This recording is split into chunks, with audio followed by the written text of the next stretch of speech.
everybody! This is Chelsea! Hello! Thank you so much for being here with us. We are so excited. I mostly want to say thank you to everyone, and especially thank you for supporting Fluff'isle. For those of you who have been with her from the beginning, Fluff'isle was our very, very first content creator. And I remember the whole studio freaking out and being like, wow, cool, we already got someone who wants to like cover our game and support us. Our CEO, Julian, he's a fantastic human. He was like, who is she? This is amazing. Let's post this everywhere. and it was just this huge, wonderful kind of like emotional boon for us as a studio back when we were just little babies launching on Apple Arcade, and we weren't quite sure how it was going to go, and just kind of hoping for the best. And to have had Fluff support us from all the way back then to now, and to be able to see this channel grow makes us so happy and so proud, and we're just so grateful for your continued support this whole time. So thank you from so all of us much. and the studio. We think you're great.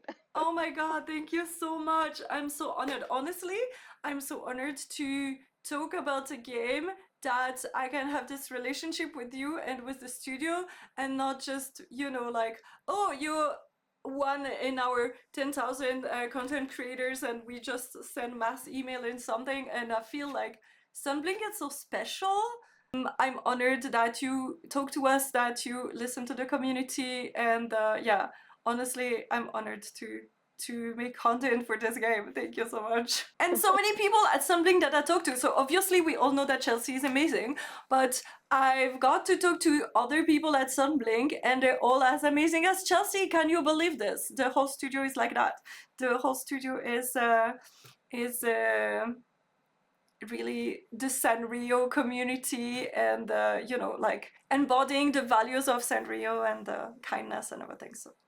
So we have questions for you. Of course, feel free to say you cannot say anything about that or anything. And okay, so my first one is a cheeky question. I put on last time's question and I forgot to ask it to you. You said that Cinnamoroll is your favorite. Cinnamoroll is the cutest character in the whole Hello Kitty Island adventure, but maybe now it's not the case anymore because of Kogimune. We'll see.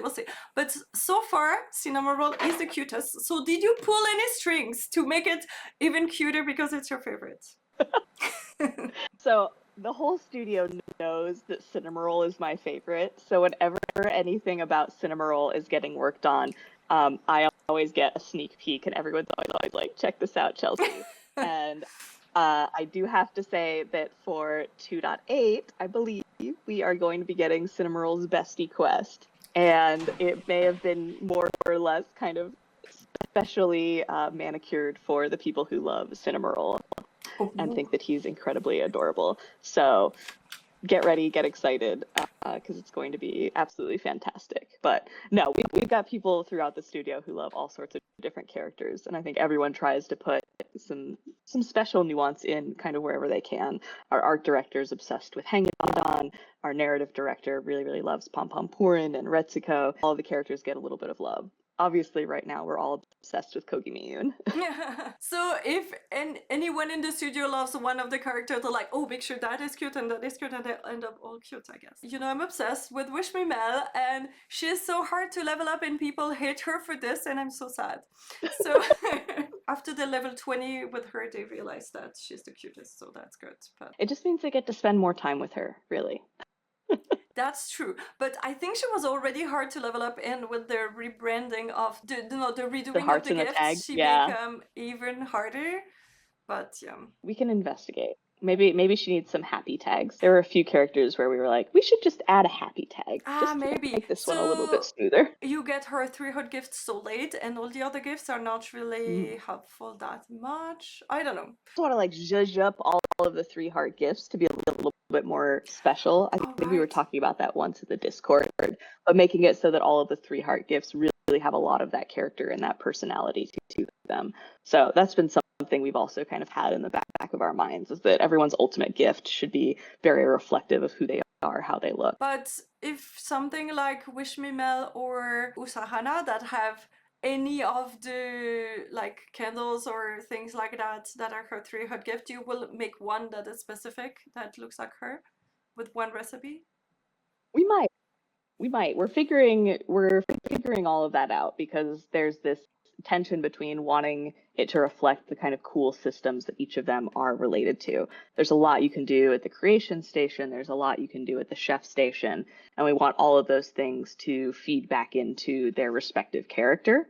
But we also want to have a few recipes that are more specialized, that are incredibly cute and geared towards, Wishfemale or towards Usahana. So it's definitely something that we've been kind of mulling over and trying to figure out. Awesome. I can't wait.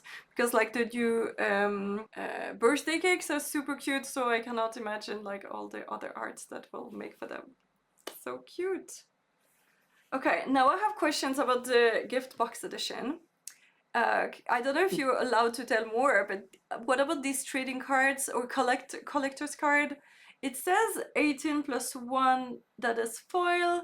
So this foil one, is it one that is not in the set, a normal that is foil, and is it different for everybody? And why only 18 or 19 and not 20 or 21 with the Kogimune? So it will cover all of the characters that are in the base game. Okay. And all of the characters will be in the cards, and then you'll get one extra card that's just shiny, and has holographic kind of coolness to it. So you'll wind up with 2 of the same card. Whichever character you get holographic, you'll also have the regular version of. We wanted to make sure that everyone got all of the characters regularly, that it felt like a complete set. And then the holographic card is just like a cool, awesome bonus where it's like, oh, this character, but like kind of a step up. But it's different for everybody, like every box, right? Yep, it'll be a random one of the regular cards. So it won't have Usahana. Yeah. And it won't have Kogimiyu because they're not in the base game. Yeah.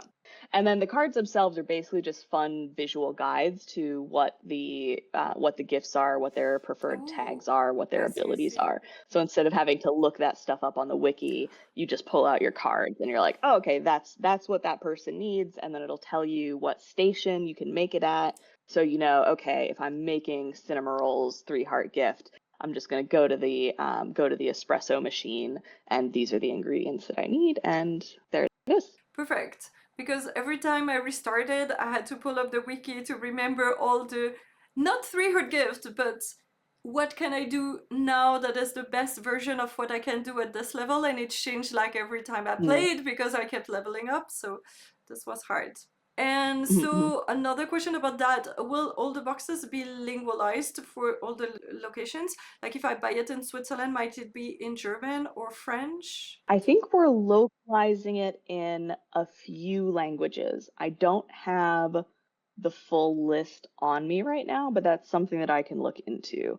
But I know specifically like Japan is getting a fully localized version, and I think a few other places are. Basically, where kind of our top sales have been with the regular version, we're adjusting the gift box to kind of meet the demand in those areas. This is very upsetting for me because I want it in English, but also I want it on the day of, so I don't know what I will do if I need to buy it locally, or I'll end up with 3 boxes anyways, because we'll see. I have not figured out yet how I will see it, but obviously I cannot wait a week to be delivered from the US.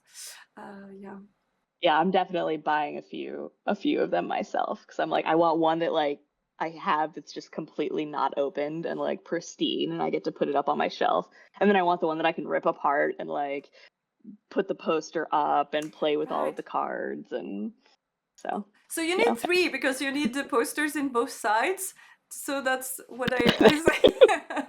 And also you want all the cards, so technically imagine how many boxes you need to collect all the cards, like if you want all the foil versions. Yeah, imagine the combination of, you of course obviously if you buy like 10 you will get many duplicates, so well, it's impossible. No, I think it will be cool. Like people will, oh my god, I got this one as a full version, and yeah. How are you guys holding up in terms of work-life balance, mental health after 2 years, 6 months on all platforms? Are you surviving? Is it stressful? Maybe you're not allowed to tell us if you're dying because you don't want people to know.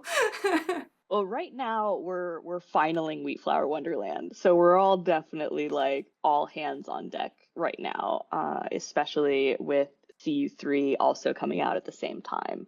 So one thing we decided was that we want to have these updates that are cross-platform have a combination of the paid DLC and a free update so that no one feels totally left out on these big celebratory days. There's always something that everyone is going to get. What that means from a development perspective is that not only do we have to make Wheat Flower Wonderland perfect and fantastic and stunningly awesome, but we also have to go through all of the testing for the 2.7, the 2.8 content, ensuring that that works cross-platform.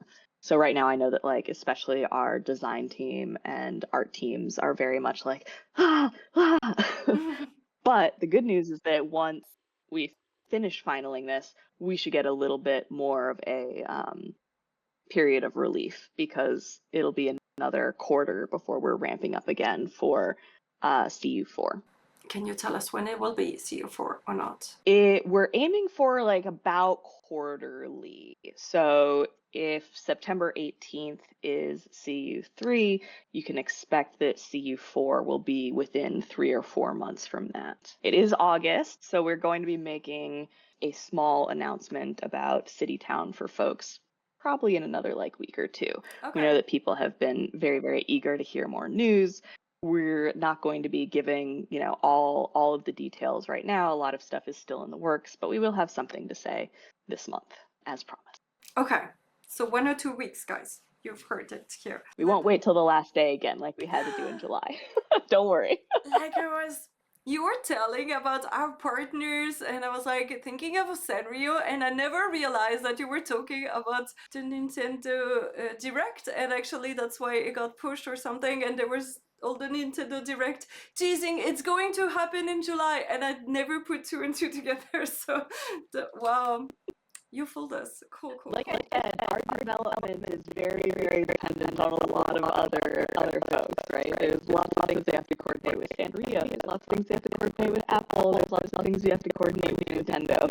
It's a big moving puzzle with lots of parts. So a lot of times there's things we'd love to say, but since we can't guarantee them, since we're not in full control of them, it's really difficult for us to like put a flag in the ground and say this is what we're doing and when, because there's so much that is dependent on other folks.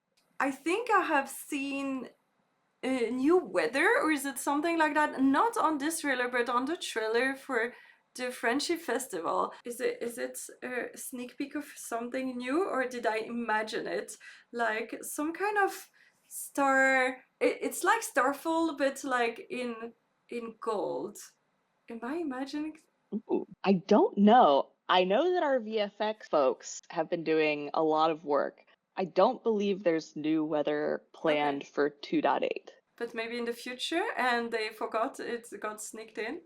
Like honestly, we got a sneak peek of the balloons of My Melody and Kuromi in the summer. Yeah, that was so funny. I know. So our poor marketing team is always like, can we show this? Can we not show this?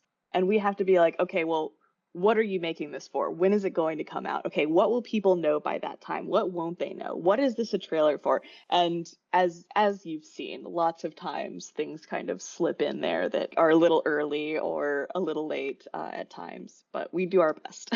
I will say we did have one more weather type planned. Okay. At some point. There was one more type of weather that we wanted to get in the game. I think it's been kind of deprioritized. I think we're happy with the weather we have now. Okay. And of course, every time we add new weather, it makes it less common for other weather types to appear. And we think right now we're at a decent place where you can get most weather in most places within a reasonable amount of time. And we don't necessarily want to muddy that by continuing to add weather types. Will you consider working with Twitch so that the streamers can have drops and things like that? Do you know what I'm talking about? I've heard vaguely of this Okay. by people who stream. I don't know what that relationship with Twitch from like a business to business standpoint looks like, or what it would take for us to integrate. I know that right now we are looking at more that we can do on Steam. Steam Okay. has a lot of meta things like their trading card and badge system that is intriguing to us. I don't necessarily think we've looked more deeply into Twitch, but if it is something that the community brings up that the community really wants, obviously we do our best to at least investigate things that the community brings up. Yeah, some people said, oh, I hope that they do this to... I don't remember what they say they want to get. Is like the longest you watch a stream, you can redeem different things and you can have different packages. And I think, yeah, people were excited to maybe if you want to do that. And we have Sproutsy Sprout here, hello! And also Moonstar has been here for the whole time. Thank you guys for being here. Amanda asked, what has been the most challenging aspect of developing the game? Oh, I'm bringing Cinnamoroll. is with us here. Oh, it's so giant. Oh my god. Whenever I need a pick me up, you just give Cinnamoroll a squeeze. I don't have a big enough one, but I You have know. two. I have two. Not yet. Not yet. I need a huge one. I have more, but those are the big ones. Amanda, what has been the most challenging aspect of developing the game, and what has been the most rewarding aspect of developing the game? The most difficult aspect has definitely been figuring out a sustainable release cadence that works for us as a team and for the players, that provides consistent events, consistent updates on that 6-week schedule, but also gives us time to work on much bigger things like Wheat Flour Wonderland. Coordinating that with a smaller team has been difficult, and we also have a lot of specialists on our team. People where we can't just say, okay, we're going to split the studio in half and have one team do the 6-week updates and one team do Wheat Flour Wonderland, because both teams need outfits, and we have one person who can, run through the outfit system. We've been working on more training, so making it so that that information is duplicated across more than one person, but that takes time as well, and it's always the first thing that gets cut if we have a lot of work on our plates. If we just have to do the outfits, it's going to take much longer for our outfit person to train up someone else. That person's going to be slower at it. That person's going to likely make a lot more mistakes or not know a lot of the nuance. So sometimes it's just like, okay, for this update, we don't have time to even think about training someone else up to understand how to do this. So there's a lot of those trade-offs that we've been making. And slowly, we are making progress. We've got a lot more people who can do all of our deep quests now. So you're seeing more quests and more like camera work within the quests. I think we've really improved there. So we are moving forward.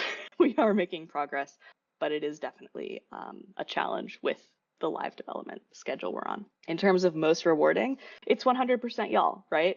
There's nothing better than designing an experience and hoping that it brings people delight and joy, and that it hits that balance of having good pacing, good progression, enough satisfaction over time that people can be here for 2 years. That's difficult to do. You're always going to have people who want more, faster, instantly. And you're going to have the people who are like, I only have 5 minutes a day to play this game. Why are you making me grind or like forcing me to spend half an hour looking for X, Y, or Z? So when we do hit it right, when we have an update that comes out and we get that really positive feedback, oh, this made doing this so much easier, or wow, this is a fantastic, fun new thing, it's the best feeling in the world for game developers. Amazing. Everybody said, well done, devs. Thank you for making an amazing game. And they're so happy. Elizabeth says, are there any plan to expand plantable spaces or greenhouse options for extremophile flowers? Yes, so we do have a plan for the extremophiles. We are waiting on some quest tech to get finished, and we do have one more extremophile coming. So once you get that final extremophile, you'll be able to start working towards a very special garden greenhouse upgrade.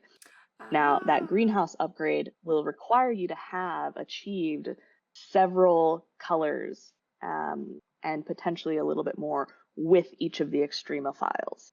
Essentially, we wanted to make sure that people had gotten a chance to really show off their gardening skills by getting the different combinations and, you know, color transfers, pattern transfers with the extremophiles before we unlocked the greenhouse. So when you get that opportunity to plant extremophiles in the greenhouse, you should essentially be a master gardener, and you should get this huge sense of like, I did it, I did it. I feel like people will complain. Oh my god, no, they will not. Okay, people who complain will not even have unlocked the greenhouse, so that's okay. They will not even see this new thing. But yeah, I need to get busy. I still don't have all the colors in all the extremophiles. Most, I would say, the crystals are taking forever. I don't know why. Crystallius, I got like 2 or 3 Mine different won't even colors. blend. I've gotten to the point where I have red, blue, and yellow. I can't get orange. I can't get green. I'm like, Really? my percentages on these should be pretty good, and I still am really struggling with the crystals as well. Yeah, So, especially these ones. c'est I la don't know. vie. Exactly. I mean, Ah, we will be even more proud when we got everything. Yeah. Sprosi said only one crystal color, white, and it will not tint. Actually, my pistachio got turned into the pattern the second day or something like that. But then that's it. That's the coolest thing that has happened with it. Maybe I got 3 colors and then that's it. A question from Brittany Holtman. Do you have any plans that will come at the end of the year or next year? oh yeah. I mean, our roadmap extends out pretty darn far, right? We've got a lot happening at the end of this year that we are excited about. And again, we'll be talking more about that as we go. Right now, we really want the focus to stay on Wheatflower Wonderland just because it is this fantastic new character. It's this beautiful world. We got to design this world in a way we've never gotten to before because with our early update cadence, we basically had to have some piece complete every 6 weeks. And when we got to step back for Wheatflower Wonderland and be like, nope, we're going to spend months like developing this world as its own thing, release it when we're more confident in, you know, its quality, that was a great opportunity for us. And so we definitely want the focus to stay on Wheatflower Wonderland up to its release, but we do have other things planned for the end of the year. And of course, our long-term roadmap extends through 2026. And then there's like fuzzy sketches of stuff we could do after that. You're not planning to stop, I guess. You're going forever, right? Not really. If Yeah. people are playing it, people are loving it, people are continuing to support it. We, you know, sold out the merch on Sanrio's website after 24 hours. The Really? keycaps, the little Ah, caps for your Switch grips were sold out after one day on Sanrio. I think you could still get them on the Sonic site. But as long as people are continuing to play and engage and enjoy, we're going to continue making a game. So depending on how Wheatflower Wonderland does on consoles, that'll also impact a lot of how we think about what we want to do for the future. so I guess the first merch was a good thing and you'll make more in the future if you notice that it was so popular. We have no control over the merch, believe it or not. What? That is entirely handled through Sanrio. Yeah. Really? Huh. So yeah, the Sonics thing kind of surprised us. We got notice about it 2 weeks before it launched, I think. What? So we were a little bit like, oh, wow, okay, cool, awesome. Okay. Now, you know, I think we're working on getting more conversations going Uh-huh. sooner, earlier, and whatnot. But yeah, again, we saw a very positive response on that front. So that makes a difference. Sporty said the thumb grip was sold out within 3 hours in the US. Wow.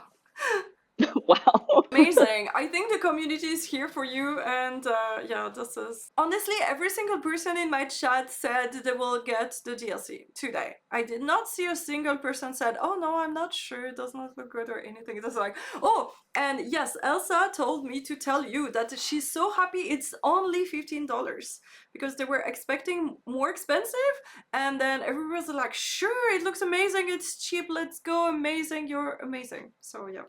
Oh, we're so happy. We're so happy. I have another question from Sunny. Is there any plan for Switch to upgrade fee or not, or any ETA? But I think you said you're not allowed to talk about it, right? Yep, that's one of those things that requires a lot of partner coordination. So we don't have anything to announce on the Switch 2 front right now. And then Kiara, will we get more balloons design that we can use coming in the future, like the one we see for events? I hope so, yeah. We've been balancing doing new designs on the balloons themselves with introducing entirely new designs and shapes. But it's something that I know our art team has a ton of fun with, so you can definitely expect to continue to see new balloon options as we go. This is the thing that I get asked the most when I'm on stream. Nobody asks me, where did you get that outfit? People ask me, where did you get that balloons? And usually they're talking about the 50th anniversary balloons that are amazing, of course. They'll be back in a few months for In a Interlude of few Dreams. months? So Oh yeah, exactly. yeah. So I'm excited to see what it is. Yeah. So is it going to be at the exact same time that was the Hello Kitty's 50th anniversary, and then we'll get a separate anniversary for Hello Kitty, like a birthday quest, like everybody? Or... Yeah, Hello Kitty's birthday quest will be, on those days around her birthday, just like normal. Okay. The Interlude of Dreams, I think we adjusted the dates slightly, but it'll be in roughly that same time period. Okay, they just now split into two things. Right, yeah. Okay. The birthday quest will be its own thing. You'll get the Hello Kitty decorating kit and all of that fun stuff. And then Interlude of Dreams will be a separate event, not necessarily directly related to Hello Kitty anymore. I'll reconnect everything. Reconnect everything. Of course, we had an issue. Of course.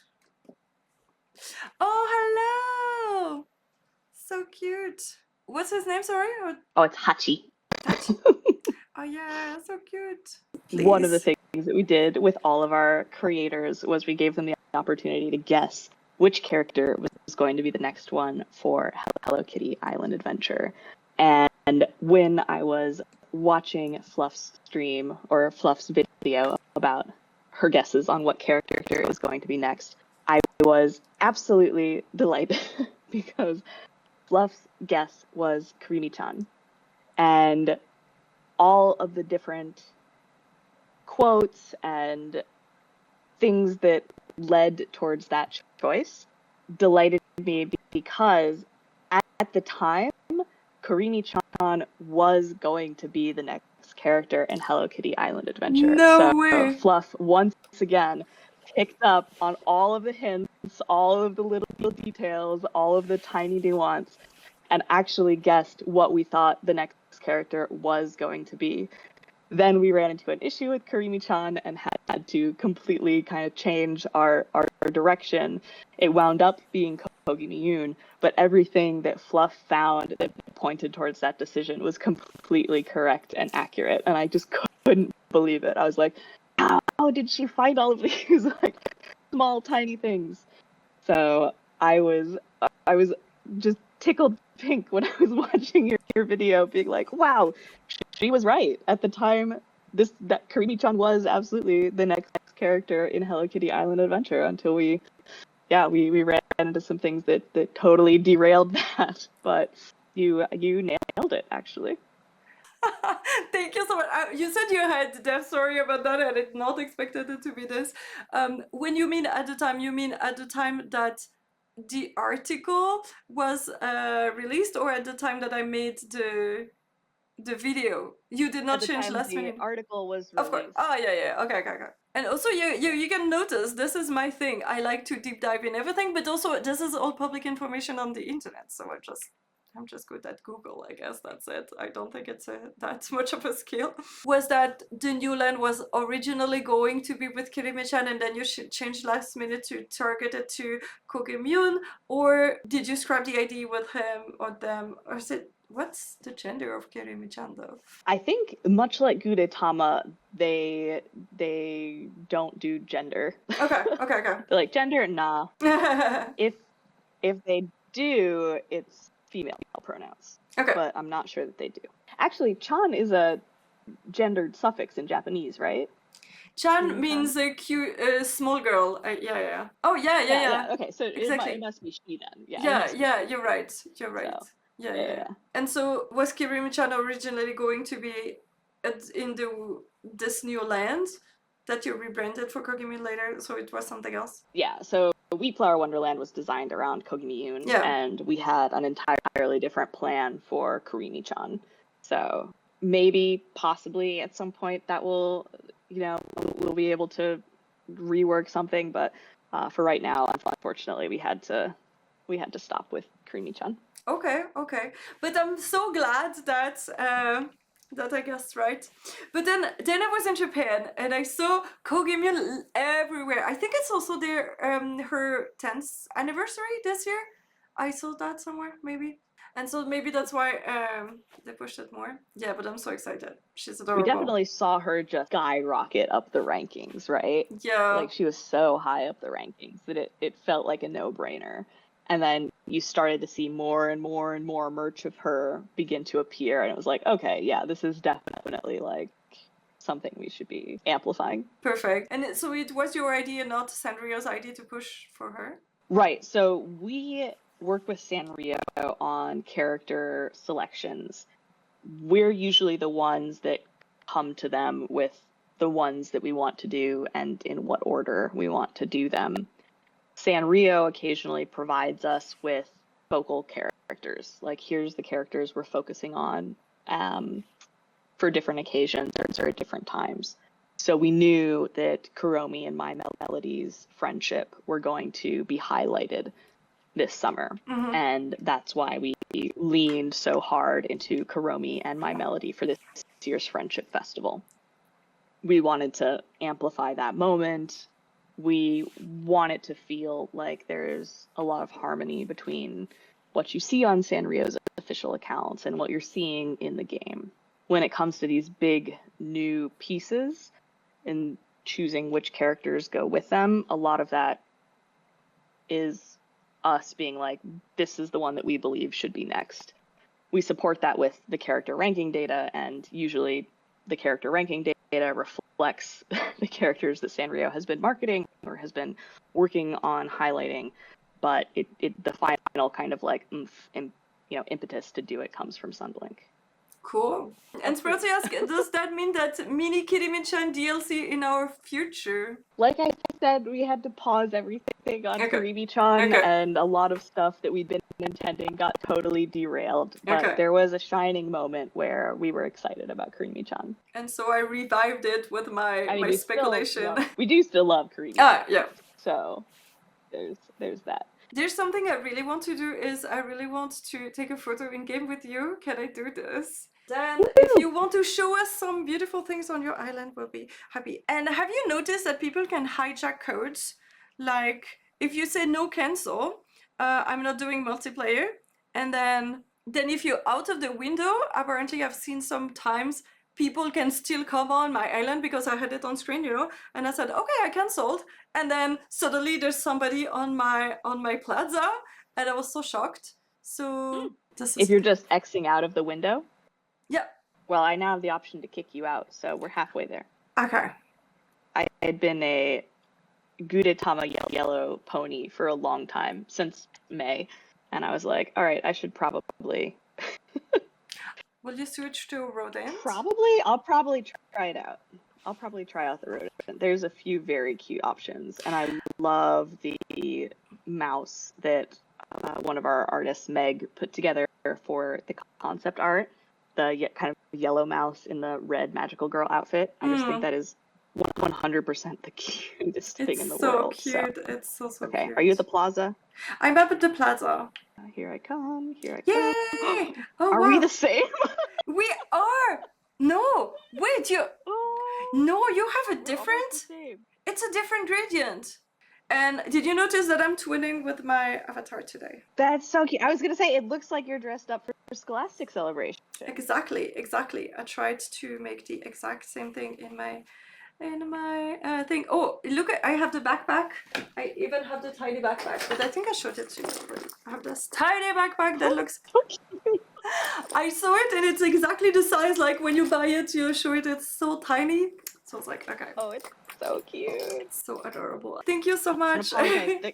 Okay, that's something I did not plan, but when you're actually gifting somebody or doing something, you see just island visitor and a random gray icon. Will you ever be able to pull like a photo of that avatar of the? Is it something you're willing to work on? Do you know what I mean? So the issue with that is we don't have any sort of persistent server. So what it would have to do is capture it when you first ask them to move in, and that would never be able to update or change. Every time they rejoined, it could update or change. But yeah, that's why it's just the kind of generic multiplayer icon right now. Yeah, because I mean, if you were just gifting now, you see this, but you could just take a photo of what the person looked like at the moment. And so on the front of being able to be more than one, like two people on the island, have you made any progress? Do you still want to do that? I think you said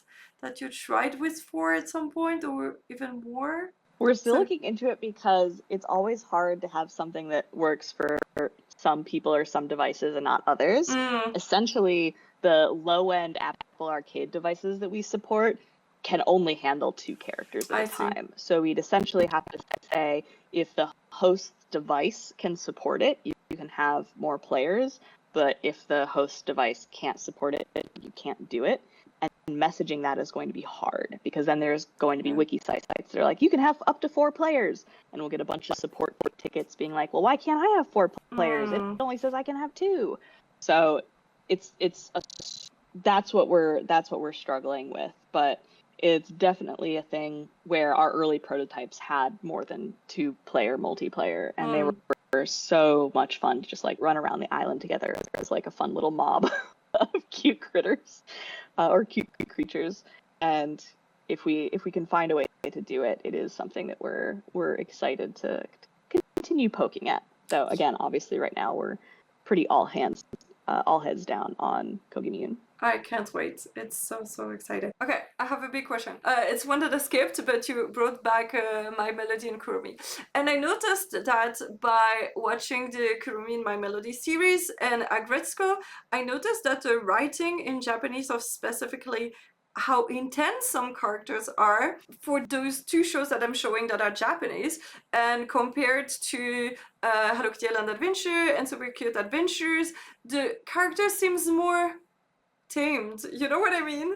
Is it on purpose that you did not make Feneko as crazy as she is, and My Sweet Piano as weird as she can turn into? You know what I mean? So the characters obviously originated in Japan. So the shows that are made out of Japan are working directly with the Sanrio kind of headquarters, which means that they get to speak to the creators, and in much the same way that like rules are meant to be broken, I think they wind up having a lot more leeway with how characters are presented to achieve an artistic vision. Once the character direction has to be sent out to the US, you wind up needing to have more of those rules, and there's less leeway to be flexible with them.